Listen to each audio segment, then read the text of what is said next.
what I've come to is that getting people to do what they want to do in a particular situation, finding their niche, and in whatever the organization you're in, if people are feeling that they can take their particular talent and go wherever they want to go with it, that's when they really feel like they feel really invested, they get really excited, and they want to come back. My name is Eric Fuchs-Stengel. I'm a Northeast Sustainable Agriculture Specialist at ATRA. And today we are doing an episode of Voices from the Field with Julie Rawson and Jack Kittredge here at Many Hands Organic Farm. I'm really excited to have you guys here for the podcast, and we appreciate you giving us your time today for this interview. We're going to be exploring a lot in this conversation, focusing on community farming, organic agriculture, and probably drifting here or there depending on what we're all feeling in this conversation. But before we go any farther, I'd like to have you guys introduce yourselves and tell us a little bit about your farm. Well, I'm Jack. Julie and I met in Boston about almost 50 years ago. Hooked up and started having kids and got married. And about the time our firstborn was maybe 2 or 3, we started thinking, really, we'd rather raise this person and it was to follow in the countryside rather than in the city. A lot of people doing it well in the city, but Julie grew up on a farm, and I had a very fond youth with a big, huge woods, public woods behind us, and fields and streams and trees and so forth. So I wanted my kids to grow up with something like that too. So we decided to do that. I had a second job for a while there, and we saved up the money from that to try to be able to afford land and search for land. And finally found this piece that was reasonably priced in Barre, Massachusetts, which is about an hour and a half west of Boston, and what we call central Massachusetts, kind of an undiscovered part. It's not either Western Mass, which is sort of very upscale, or Boston, which is overbuilt. And we started it. It was not great farmland, but it was tolerable and had been used as hay fields. Over the years, we were able to buy the land and build our own house. We designed a solar house to take advantage of the wood lots that we had, and for all the advantages that solar brings in terms of comfort and so forth. Do you want to talk some more about the farm itself? I can tell them who I am, too. Okay. Please do. So I'm Julie, and I did grow up on a farm in Illinois. And I went off to seek my fortune. I dropped out of college early because I really wanted to save the world, as it were. At that point in time, it was the early 70s, and there was a lot going on, and I kind of missed out on all the 60s action because I was still in high school. So at that point in the 70s, there was a lot of community activism. And I got involved as a community organizer in Chicago, and then moved to Boston to further my experience. I guess I wanted to go all over the country. I really wanted to spend some time in the South and in the Southwest and really check out the country and be a community organizer. My mother had been really involved in the civil rights movement, but she was kind of ahead of her time in that way. She also got excited about Earth Day and about organic farming in the early 70s, in 70 really. And I was still in high school at that point and got excited about organic farming also. Kind of put that in my back pocket. And, by the time we were living in Dorchester, I had a garden. Then when Dan was born, I really said to Jack, I really feel like I need to raise our children on the farm. Mm-hmm. And so I think together we kind of came to this joint vision of raising kids in the country, him in the country, me on the farm. I figured it was the only way to really have kids should have real jobs to do and really feel like they're part of the team. Anyway, we were okay on that joint vision, I think, together. And so we bought the land, and Jack designed the house, and we built it in 1982. And Dan was 4, Paul was 3, Ellen was 2, and Chuck was yet to be 1 when we moved out here. So we were kind of inundated with kids, but, they kind of grew up around the house building. Thinking about involving community, I mean, I was a community organizer. Jack was an organizer and researcher and publicist. And so we've always been good at getting people out to do stuff. And so we had people help us build our house, got them come out every weekend from Dorchester.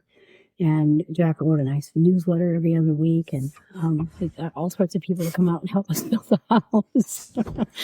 So I think you see how we ended up with the name Many Hands Organic Farm. We've been kind of hustling other people to help us from the very start.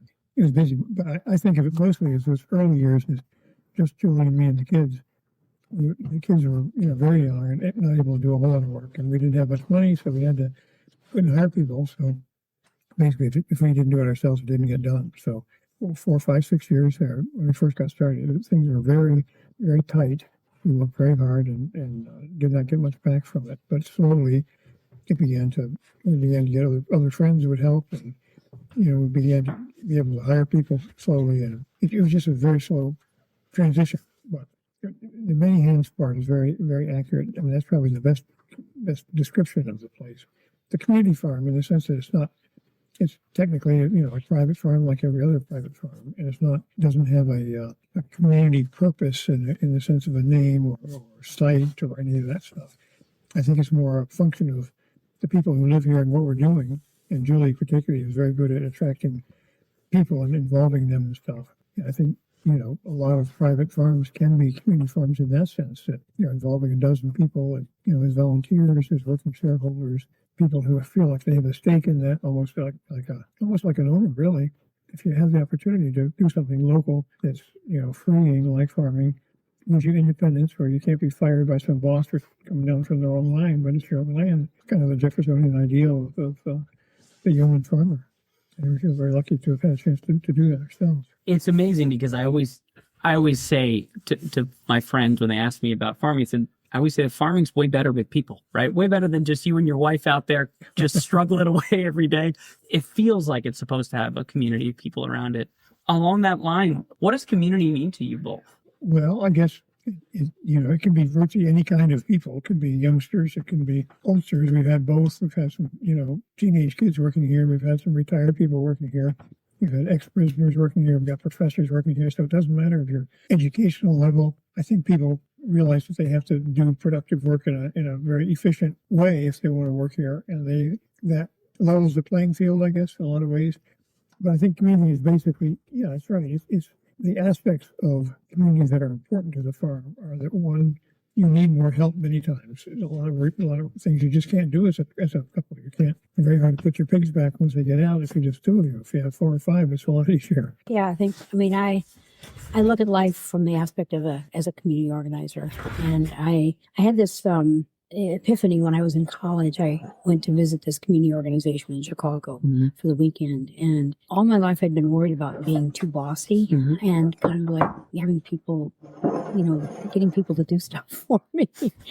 And I realized when I came to this community organization, it was that I was actually an organizer, and that it wasn't necessarily just bossy, but I was actually good at getting people to do things. And I think, so for me, my whole experience in life has been one to be better at engaging other people to do stuff. And I think for me, what I've come to is that getting people to do what they want to do in any particular situation, finding their niche. And in whatever the organization you're in, if people are feeling that they can take their particular talent and go wherever they want to go with it, that's when they really feel like they feel really invested, they get really excited, and they want to come back. And you can see if you're looking carefully, I think, as the farm owner or whatever, at everybody who walks in the door, well, what is this person good at? What do they want to do? And then it's very easy to build and keep that community when people are basically getting rewarded for doing what they're best at. Yeah. Thank you guys for that. Is a remarkable insight into what it means to run a community farm. I feel like I meet farmers sometimes who are really happy to not have a lot of people on their farm, right? They're like, I don't want guests. I don't want visitors. I just want to, ride in the tractor and get things done.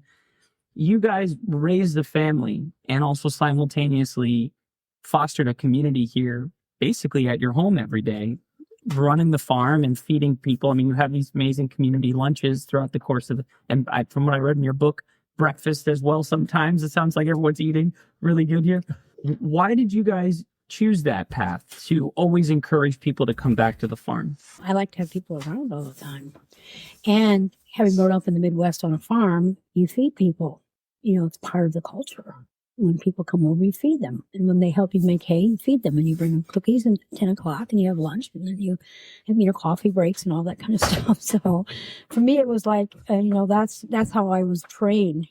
When someone shows up, you put out another plate, An example of what you were just talking about. You look back to what people are trained to do and what they like to do, what they're good at, and She was good at dealing with people and feeding them. She was young. I'm the opposite. I'm much more of an introvert. And I prefer to stay up late at night and work at the computer and do things more intellectually. But that works because we've developed a system where basically, as I said in the book, if it's alive, Julie deals with it. And if it's dead, I deal with it. So I'm dealing with repairs and buildings of things and financing things and all the kinds of things that don't need people around. And I try to be friendly and congenial with the staff, but I'd be much more of the reluctant farmer who's, says hi, but really would like to get on the tractor and do it by myself or something. I realize the value of having all those people, and they're skilled and they're friendly and they're getting something out of it themselves in terms of the experience and the food and the friendship. Is the impact of this farm the food, or is it the people? Well, I think it's everything. I mean, I think it's important, the food. We try to raise the highest quality food we can, and no nutrient dense and no-till. And, the food is very important, but I think the experience is really important too. So, it's funny that some people who just came for lunch, some people, I'll get an email from somebody, I was at your house 20 years ago and you invited me in for lunch. And I just wanted to let you know how important that was. So we have people like that, but just being seen and, being part of something so I think it's everything.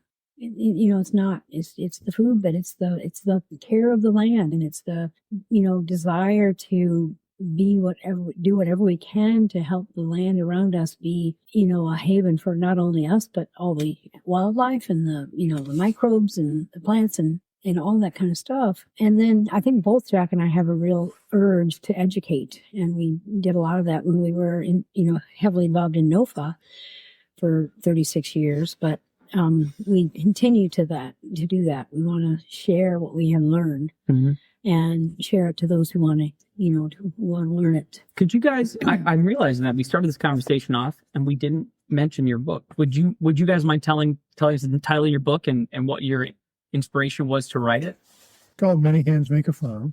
We were inspired to write it because Chelsea Green asked us to write it. She felt we took a strong and important position that ought to be represented and people would be interested in knowing our background and so forth. So we took about a year of our life to write that. And that came out in November of 2023. Yeah. Are all community farms meant to be a symbol of, I guess, freedom and of open conversation, or is it? No, not at all. Not at all. It has to do with who's running them. Yeah.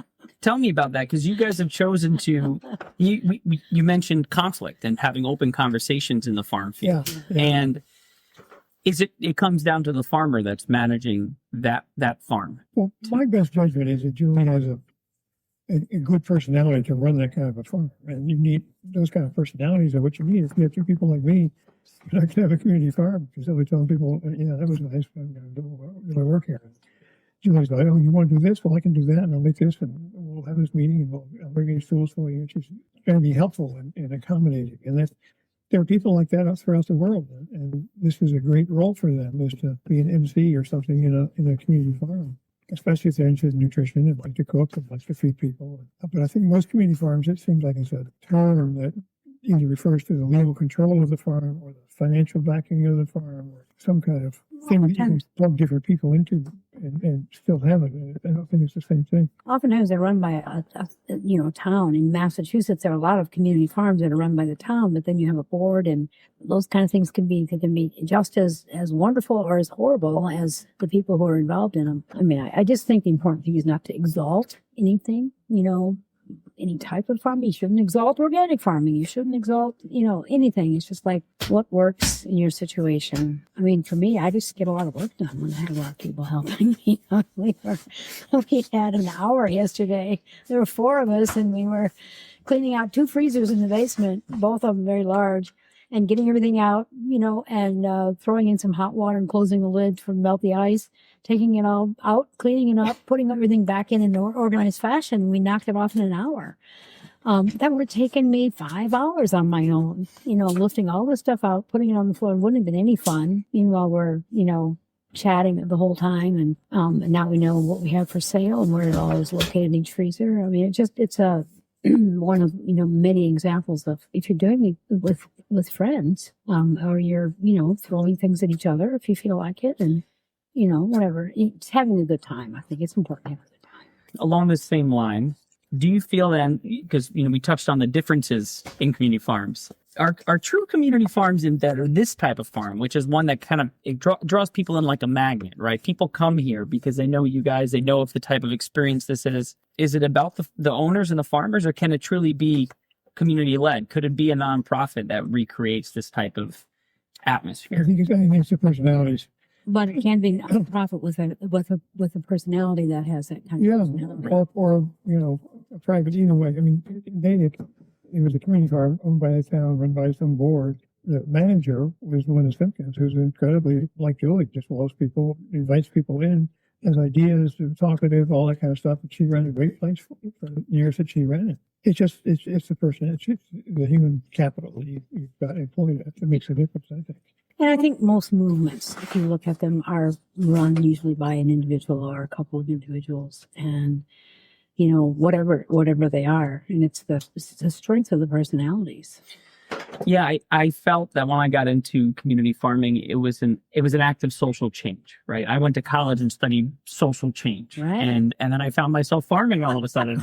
and I know, based on your book, you guys had the same trajectory. You guys are community organizers. The next thing we know, we're all farming. So I'm trying to wrap my head around why we want to change society, and at the end of the line, we wind up just taking care of the land and bringing people to eat good food. Well, most of the ways you can get a decent job in this world, you're selling something. You're selling part of your soul in a way. I think back in the Vietnam period when I grew up, the idea of actually going somewhere, raising food, and getting away from the war and the corporations and all the corruption was, that's what made the organic movement popular at that point. In 70, 71, all people were going to Vermont and places like that. I think because it was pure. It was as clean as you could get and still, live in America, I guess.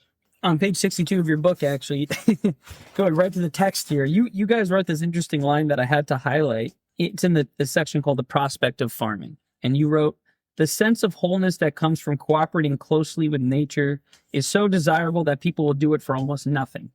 That makes for a lot of competitors." Do you think that's what it is? It's not so much the community aspect of it, but the actual farming. I mean, I think there are people who just love to have their hands in the dirt, love to manage animals, love to raise crops, and they could be the only one in the world, and they would love to do it still. So that's not as relevant to the community thing as the whole issue of, I guess, say, farming as a enterprise. Vocation. Way to make money or just to support yourself or something, I mean, I come from a lot of farmers on both sides, unbroken on the Rawson side and my mother's side, mostly unbroken. And I think some people, and most of us in this country were farmers at least 2, 3, maybe 4 generations back. But I think that for some people it's in your blood, and I think it's definitely in my blood. So I do get excited about, being in the dirt. I really like to hang out with my pigs and talk to my chickens. Sometimes I give them a boot when they get obnoxious. But, for me, I just get really excited when I'm around growing things. So you guys are on 55 acres of land here. Mm-hmm. And how many years have you been here for? We bought land in 80, so that would make 44. We built in 82, so the first 2 years we didn't live here, but then lived here ever since. And I had this lovely meal with you, and I said, you guys eat well. You eat like this every day. You eat such great, healthy, nourishing food every day, which brings me to a question that I'm always struggling with, which is, are community farms, are they meant to be profitable? Should they be profitable? I think any endeavor, that's supposed to be work, should support the people who do it, should compensate them for the time and energy, whether that's profit or whether that's wages or whatever you call it. I think my only advice to people who aren't privileged is to look deep inside yourself and find what you can really do well. And that would be your privilege. You're good at something. You're good at music. You're good at dancing. You're good at talking. You're good at singing. Carpentry. Yeah, whatever it is. Carpentry's a good side hustle for a farmer. Don't end up at McDonald's, but find something that really answers what you need to do, what you want to do. And it may take you a year or two, but you'll find a way to make that self-supporting. Maybe you won't make lots of money, but you'll make enough to support yourself. And then if you're really entrepreneurial, you can find some way to hook that into. But that's the way to go, and not to hook yourself with debt, hook yourself with high expectations, hook yourself with easy remunerative work that is not going to drag you in and suck you under. And I think as a human being, you need to be diversified, and you need to, I think, generally speaking, not think that farming is going to pay all your bills. Right. You know? I think that's a lot of wisdom in everything you guys just explained. And what I think it's something that young people need to hear, because from sitting across the table from you, I feel that you guys have a very rich life. You raised a family here, you own your own land, you have built your own home, and you both are living happily now at an older age and are content from what I could see, and you're still farming. But it wasn't farming that did it for us. Right. Yeah, we had other jobs and other work that Right. paid the bills for a big chunk of it. So I think young people should know that, but I don't want them to be defeated by that. They Yes. got to understand that you too can be privileged in your own way. Sometimes you've got to find that way. Is there? I think the other thing I would Yeah. say to young people is like, don't buy all the machinery and, all this stuff people feel like they have to have, and don't get too big too fast, and, just grow incrementally, and, don't grow beyond your means, because so many people get so excited about farming, and then 3 years later they're gone. Yeah. There's a bit of humility there to be willing to farm and have another job. And I say that because everyone has this notion that, I'm going to go out and do it for a living. Right. This is going to be my And if living. I can't make it as a living, then I'm a failure. Right. Yeah. No, that's absolutely. Well, there's so many books out there, and the best-selling books about people who claim they did it for farming. They actually did it through writing a book. Yeah, I mean, take Joe Appleton, for example. He's written 16 books, right? And he's Or Ellery Coleman. he's a damn good writer and talker. That's what he's good at. Yeah. And I think most, even the guys that write the books, 1 or 2 books and are doing it through, like Brian O'Hara, he's Right. a great grower. He's making money through farming. I have found that I look to all of these guys and learn from them, but it's a rare moment when you meet a guy who really is doing it only through agriculture in the organic world. But it's a rare person, and it's not. I don't think you should feel like you're a failure if you. And also Jack and I didn't want. For some reason, right at this point in my life, I do want to work 16 hours a day on the farm, but back in the day, I didn't. Well, you wanted to work 16 hours. Just was always on. Well, but I wanted to raise my children, and I wanted to do my music on the side, and do all the other things that we do and did. Absolutely. Yeah. And in a way, the community farm setting that you guys have fostered here illuminates that perspective. It's they can come here and they can help raise the pigs, but the pigs one day get slaughtered. They're not just a petting zoo here, right? And likewise, the work is very challenging and can be life-changing for some people, because they maybe haven't been pushed that hard or haven't known themselves to be good at that type of stuff. And in my experience, I find that the act of being on a community farm and doing the farm work can change a lot of the outlook people have on their life in a better way, I think, in a more reasonable, pragmatic way. And I'm sure you guys, you're over your whole career now, and met many young people that have come through that have worked here with you and then maybe not become farmers. They probably have gone on to do other things in their life. Yeah. More have done other things, but some have become farmers, and It's a few, and they've been the ones who really were good at it and understood those trade-offs and made them wisely in their own lives. So with this all in mind, looking at the future of your career, right? You guys have had many good years here on the farm. You have a lot of life ahead of you, I'm sure of it. What do you feel, Many Hands Community Farm is gonna do in the next 10 or 20 years? Where do you see it going? And then maybe more broadly, what do you see the role of this type of work, these type of places, community farms that allow for people to get back to nature? What's their purpose now in the year of 2024 with AI technology and all these things happening? Well, I think the purpose is the same as it's always been, to raise high-quality food and to have it be raised by people who care about it and not have a stake in it, and know how to treat people well. I guess, I don't think technology has much to do with it, really. well, you can do your marketing in a technological way. Right. Computers can 15 do a lot years, of marketing that's for you. it. You have to do with postage stamps and things like that. Right. I guess I People always in Nova always wanted to do a 5-year plan and a 10-year plan and what are those things called? Your strategic plan. They want to do strategic plans. I said, well, let's just get through the next year. I mean, and I don't know if that's a bad thing or not, but I'm always like, well, you just don't know. I mean, for example, we got this call from this guy who's run this program for they were on their way out. They had 4 months left to go until you're out of prison.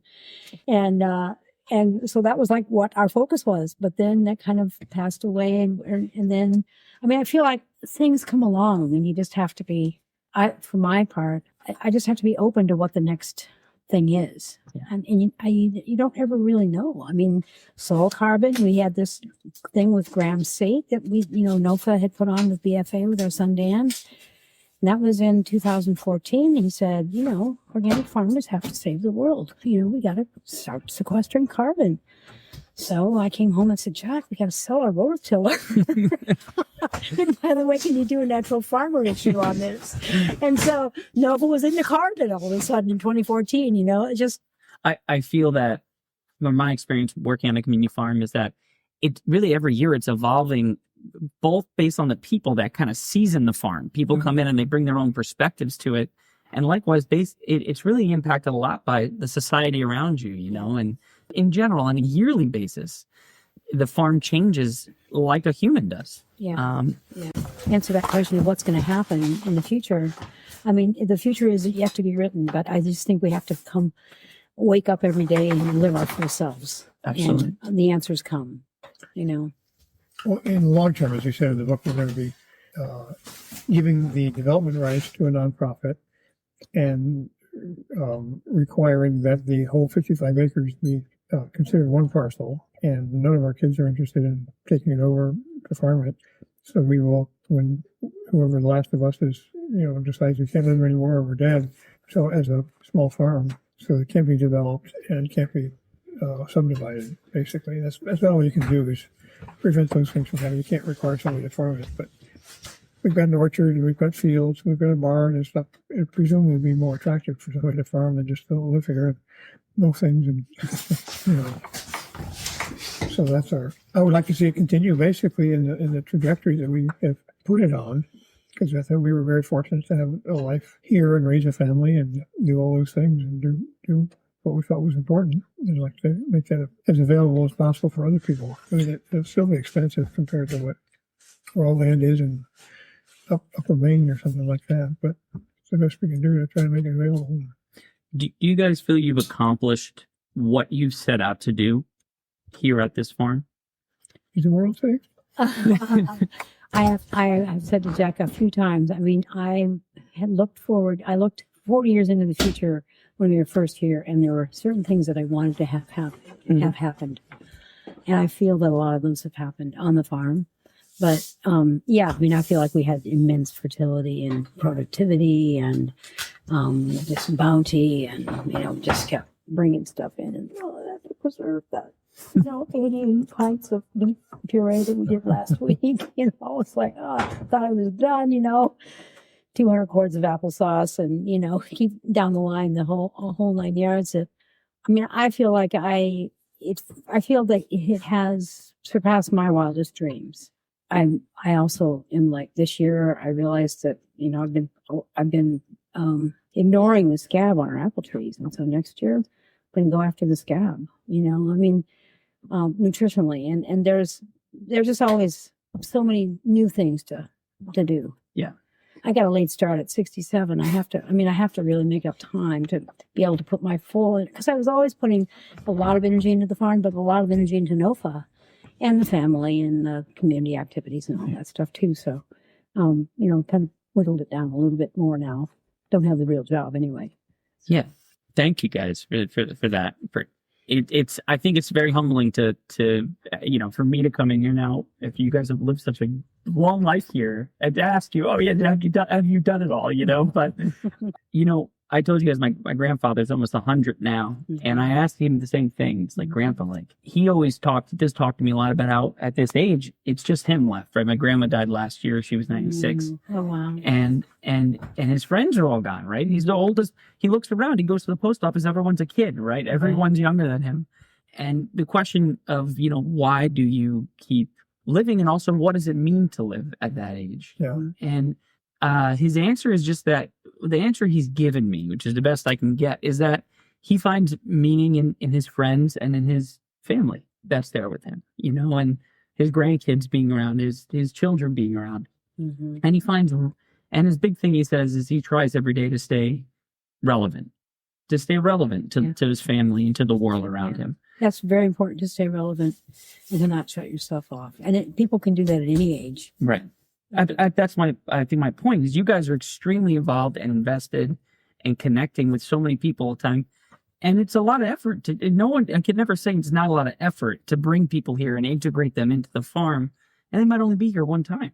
With that in mind, let's go more functional. Let's go to your chapter here on working with people, because I think there's a lot of gems in here that we need to touch on. And I like to be philosophical, but there's some things in here that I have to bring up to you guys. So the one thing that struck me about this chapter is that you have rules of engagement. And every single one of these bullet pointed lines you have in here for the rules of engagement is something every community farm needs, I feel. And it would actually help a lot of people deal with a lot of conflict and issues. And I'd like to talk about each one of these, but there's a few that I just wanted to bring up to you. And one of them is, you mentioned, be sure each day is well organized in advance. One thing that you do is you actually prepare a daily list, which everyone gets a printed copy of, which I thought was just totally great. What was the inspiration for being that detail orientated that you're providing everybody a list? I do it for ourselves, but I do it for them too. I know it's been a while. Jack's always done lists. I wasn't as good at lists. I don't know when I started that, but it's an efficiency mechanism. So Mondays we have like 12 people here, and they can break up into like 5 different groups. They based on who they are. There's a couple carpenters, a couple guys that are, one machine guy, one guy likes to mow, and then we have the kids who come from Stetson and they have their own set of works and then jobs, and then we have the vegetative crew, and then the people who are doing food preservation. And I just like to sit down on my list and say, okay, who is here that's good at this, and make sure that we work on that day. Yeah. And other people can watch the list too, and make sure that they. Yeah. When you hand these lists out, are you reviewing it with them? Or are you saying, hey, here's the list of all the work for the day. You're handling points 3 and 4. Come with me. We're gonna get you started over there. Well, it depends, because oftentimes everybody gets the list, but sometimes some people got here earlier because they were spraying, and other people come late, and so I just hand it to them. So we don't ever just sit down and go over the list. No, not the whole crew. There's too much. Even when people arrive at the same time, it's just some people can't handle sitting down and listening to the list. So a morning meeting is maybe, some community farms will have like a morning meeting right at the start of the day. You guys don't necessarily do that type of thing. Not necessarily. It's on the fly. Okay. That is very interesting. And likewise, you put in here, putting folks right to work when they first arrive is one of the best ways to establish good morale. It is. People say to me, oh my God, I felt so good because I was working efficiently the whole time I was here. I've heard more people say that this year, because I've actually become more of a taskmaster and gotten more efficient. And, it's like, oh, let's not waste 30 seconds over here, But the ones who like that stick around, and the ones who don't come back, of course. But people like to be efficiently used. I think we all do. And with age or skill appropriate activity. How do you get people through some of the more mundane jobs on the farm? For example, short stints. Short stints. Because you always hear, right? You hear, I went and worked at that farm, and all they had me do was weed. Weed for 4 hours. Right. So the answer is short amount of time. Short stints, yeah. I'm a hyperactive individual, and I can't do anything for 4 hours. So why would I want somebody else to? Why would I expect them to? But it's a short stint thing. That's the answer, I think. Time management of the task. Boring stuff. At our farm, we'll put music on. We'll say, hey, we set a timer. Beep, you turn it on. We say, you have 20 minutes to weed this section. Right. Let's go. Right. It's more of a competition. And then it becomes a competition. People's like, okay, yeah, well, it's done in 20 minutes. Let's all go. Let's go. Yeah, it's a party. Definitely. That's amazing. And you already just touched on this. Never ask someone else to do something that you wouldn't do yourself. The dirtiest job, the toughest job, the least desirable one. You're either going to be doing it with them or you've demonstrated to them that you've done it before. Yeah, there are people. I think you have to be in there in the ring. You got to do it. You got to do it with them. Unless it's true. I mean, there are certain things I'm not physically capable of anymore. So I'm just not strong enough anymore. But you get young guys who are trying to show off in machismo. That's, I mean, that's another thing. You get an 18-year-old guy. It's like, here, do this heavy lifting over here. And how do you guys navigate that? You have different age ranges on the farm. Yeah. Some as I'm sure as young as maybe kids, actual children coming out. 2, 3, yeah. How do you balance the workflow of really young children, maybe with their parents, versus someone who comes here and they just want to mow and they know what they're doing already? Be a careful observer of human beings all the time and see. Oftentimes, if you try somebody on something and they're not very good at it, you find them something else to do. Yeah. I mean, I just think observing. Two-part question here is, how do you deal with conflict in a way to maybe keep that person from leaving, right? Yeah. And number 2 is, have you ever had a situation where there's been such a conflict that you have to kick someone off the farm? I was going to say there's, sometimes, I find that I have to always, my first thing is I got to check in on what's my problem. Why do I have a problem with this person? And then I have to grow up. That's the ideal. The ideal decision is to grow Well, up. that's not possible. So, a lot of it is like this puzzle. What does this person need? How can I figure out what they need and help them get that on the farm? And at the same time, not be, what's the word? Engaged in battle. I mean, that's just it's a lot of personal maturity needed by the boss.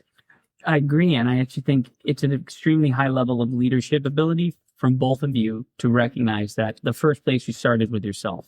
Yeah, you need a lot to do that. It's hard to do that.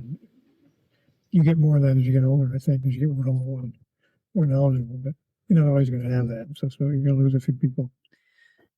Is it about making sure the work is good enough rather than perfect? I feel like there's always a struggle when farmers strive for perfection of the work, as opposed to saying, I'm not a perfectionist, so that's not an issue for me. But how about you? Well, I have my things, that I really care about. And I wouldn't say they're actually perfect. It's just what I care about. But yeah, same thing. If you can get by on most things, I'm perfectly happy with that. Cheap and functional, and quick and dirty. That's how we were able to do what we did. We didn't really do anything fancy, trying to get it done so we could have a place to live. There are standards of how produce needs to look. That the bunches need to be a certain size, that you can't F them up with the rubber band, all the way up the stem, and, that you don't pick the buggy ones and put them in the bunch and all those kinds of things. So there's a standard of expectation, and I'll come down pretty hard on people, not angrily, but and not good enough. Let's learn how to band that properly. It's, that's not big enough. That's too big. It's, so there's a lot of correcting of people, I think, especially for the CSA, because people will say, well, what about this? I said, well, would you want to eat that? No. I said, well, there you go. There's your answer. So another line you have in here, 2 of them actually, is offer incessant, honest praise and appreciation, and then followed up with, don't be afraid to apologize or air your own dirty laundry.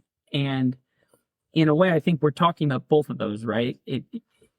If you're able to acknowledge when you've done something wrong or a task didn't go the way you had planned, that demonstrates, I feel, humility to the volunteer, to the staff member that's here at the community farm.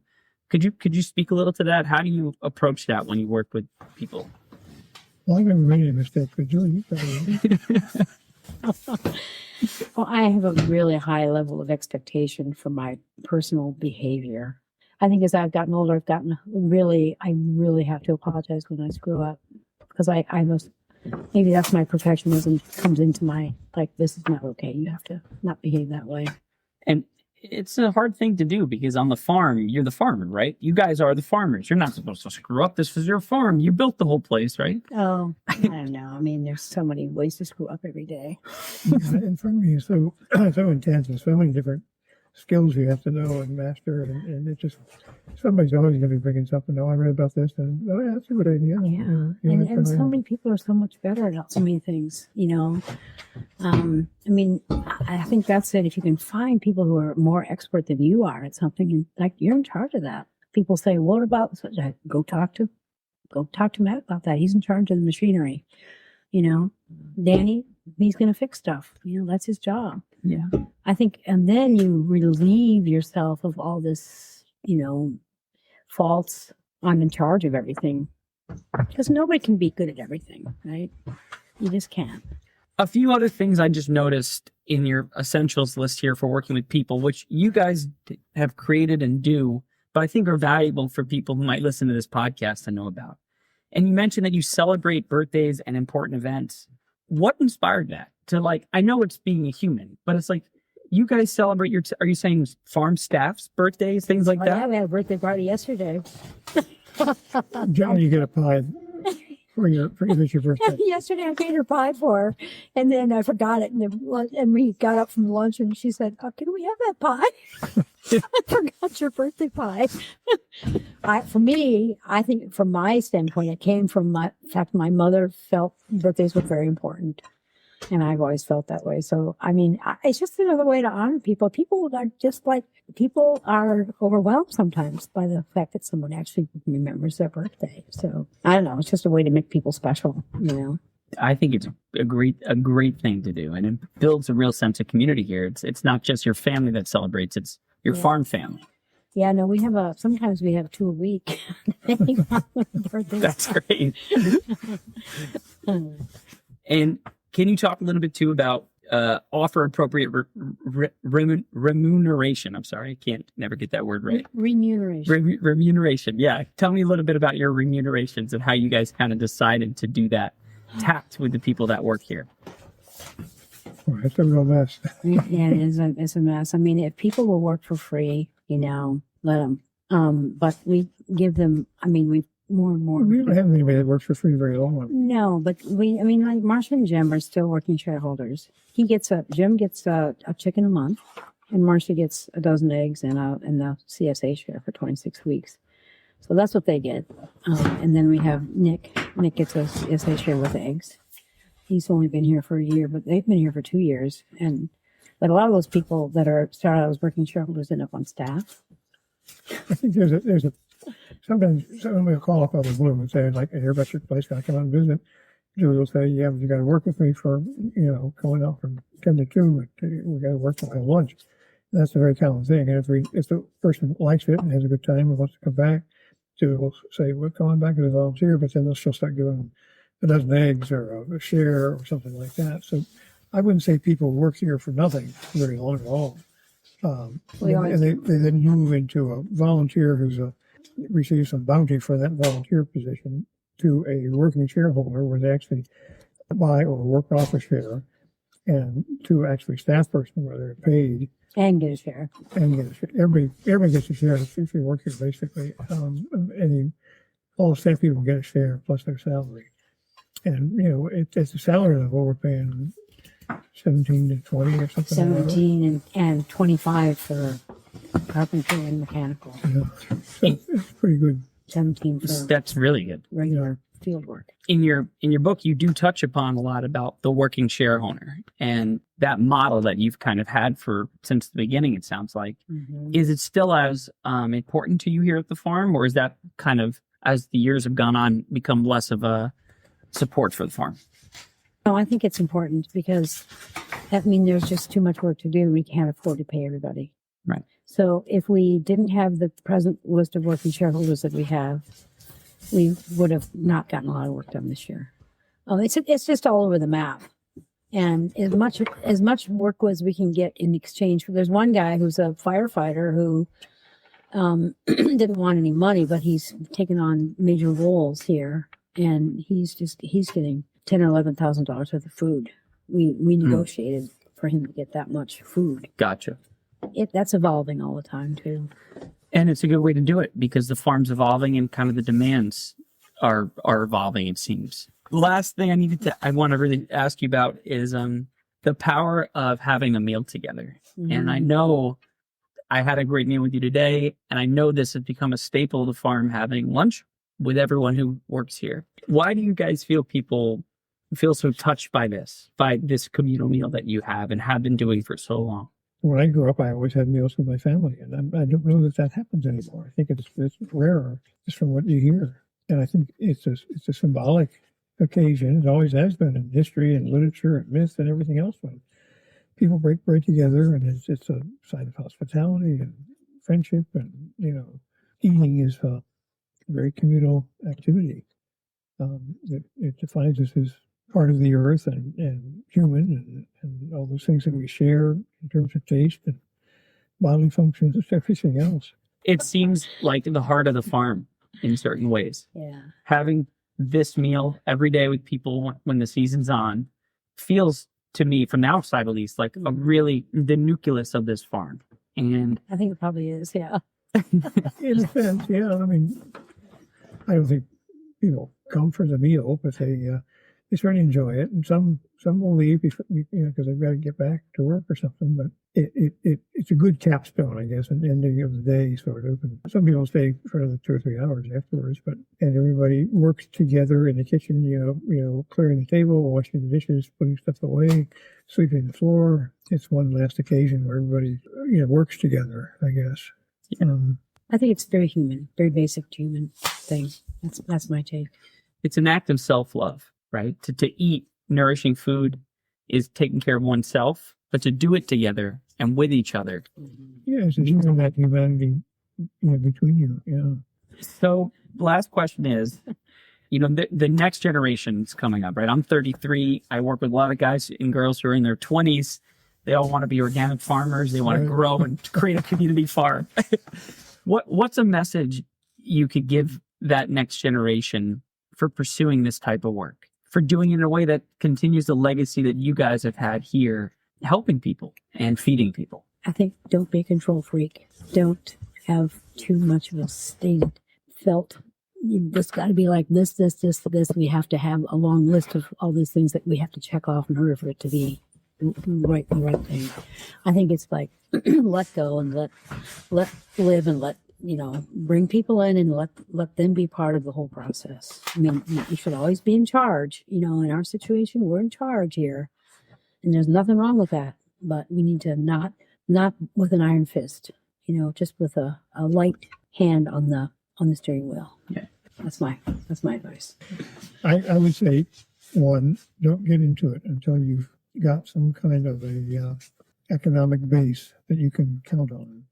Some skill, some ability, because you're going to run into financial problems. And if you're just counting on this as your living, if you're a good carpenter, or you can teach during the year, or do something more traditional like those kinds of things, or you can, I don't know, invent something clever and market it or do something. But it'll be very unusual if you're able to get through this without something besides your willingness to work hard and your devotion to the cause. And two, most all of us need a partner, and whoever your partner is needs to be part of this as much as you are, for maybe his or her own reasons, but you've got to both be in it together. And if it's just one of you wanting to do it and the other one not getting anything out of it, it's not going to work. And eventually, because of the hard work involved, because of the economic privations and all the pressures of society and relationships and everything else, it's your marriage, your relationship, whatever it is not going to be strong enough to withstand that by itself. You got to both hold that up. And yeah, I think without those two things, you're going to encounter incredible pressures that are going to break you almost every time. And with the economic and the relationship strength there, you can give your fingers to the rest of the world and say, too bad. Thank you guys for your time today and for this amazing interview. And again, the book is Many Hands Make a Farm. by Jack Kittredge and Julie Rawson. It's on Amazon right now, and you could buy it and get yourself a copy. It's only $16. I just noticed that. It's not super expensive. It's right there on Amazon. It used to be 25. They haven't remanded it yet. So we can get it at a discount. So go buy the book, and thank you all for listening. And they can, if they want to, they can buy it from us for $25. That's right. Plus $4 shipping. But we'll sign it for them. Come volunteer for one, right? Yeah. Thank you guys for your time and for all your wisdom. We really, really appreciate it. It's a joy to speak with you today. Yeah. That's it for this episode. Thanks for listening. Additional information about this episode and related resources can be found at atra.ncat.org. Don't miss an episode. Subscribe to Voices from the Field wherever you get your podcasts. ATRA, Voices from the Field, is produced by the National Center for Appropriate Technology, headquartered in Butte, Montana.